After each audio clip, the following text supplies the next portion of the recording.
বাংলাদেশ কি নতুন যুদ্ধবিমান কিনতে যাচ্ছে? চীন ও পাকিস্তানের যৌথভাবে তৈরি আধুনিক ফাইটার জেট JF-17 থান্ডার এখন বাংলাদেশের নজরে। প্রশ্ন হল, এই বিমানটি কি সত্যিই বাংলাদেশের আকাশ প্রতিরক্ষা বদলে দিতে পারবে, নাকি এটি শুধুই একটি বাজেট অপশন? আজকের ভিডিওতে আমরা জানব JF-17 থান্ডার কি, কেন বাংলাদেশ এটি বিবেচনা করছে, এর ক্ষমতা, দুর্বলতা এবং বাস্তবতা।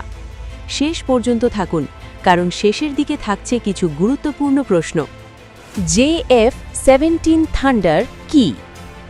JF-17 থান্ডার হল একটি মাল্টি রোল কম্ব্যাট এয়ারক্রাফট যা যৌথভাবে তৈরি করেছে পাকিস্তান এরোনটিক্যাল কমপ্লেক্স এবং চেংদু এয়ারক্রাফট কর্পোরেশন।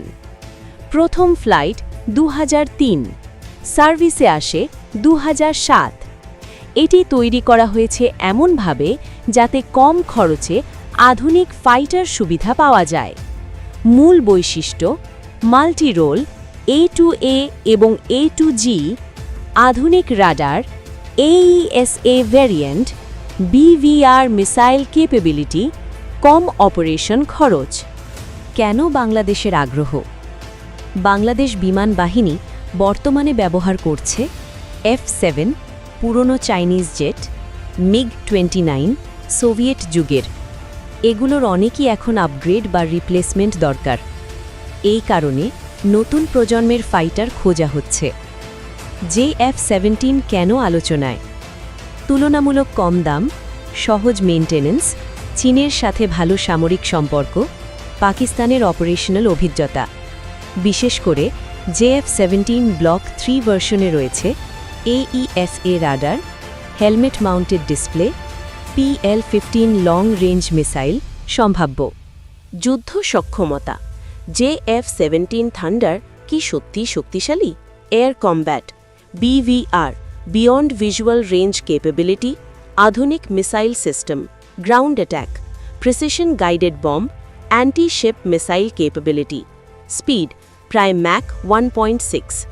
এটি 4th জেনারেশন ফাইটার হিসেবে বিবেচিত। তবে মনে রাখতে হবে, এটি F-16 ফাইটিং ফ্যালকন বা রাফালের মতো টপ টিয়ার নয়। সবকিছুরই যেমন ভালো দিক আছে, তেমনি কিছু সীমাবদ্ধতাও আছে। ইঞ্জিন রিলায়েবিলিটি নিয়ে প্রশ্ন। কম payload capacity, high end western জেটসের তুলনায় কম অ্যাডভান্সড। অনেক বিশেষজ্ঞের মতে এটি বাজেট ফাইটার, যা ভালো কিন্তু সেরা নয়। বাংলাদেশের জন্য কতটা যুক্তিযুক্ত?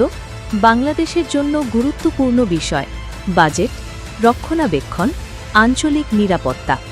যদি বাংলাদেশ দ্রুত এবং কম খরচে শক্তি বাড়াতে চায়, তাহলে JF-17 একটি ভালো অপশন হতে পারে। কিন্তু যদি লং টার্ম সুপিরিয়রিটি চায়, তাহলে আরও অ্যাডভান্স জেট বিবেচনা করতে হবে। তাহলে প্রশ্ন হচ্ছে, বাংলাদেশ কি JF-17 কিনবে, নাকি আরও উন্নত ফাইটারের দিকে যাবে? এই সিদ্ধান্ত দেশের নিরাপত্তাকে কতটা প্রভাবিত করবে? আপনার মতামত কমেন্টে জানাতে ভুলবেন না। ভিডিওটি ভালো লাগলে লাইক দিন এবং সাবস্ক্রাইব করুন আমাদের চ্যানেল।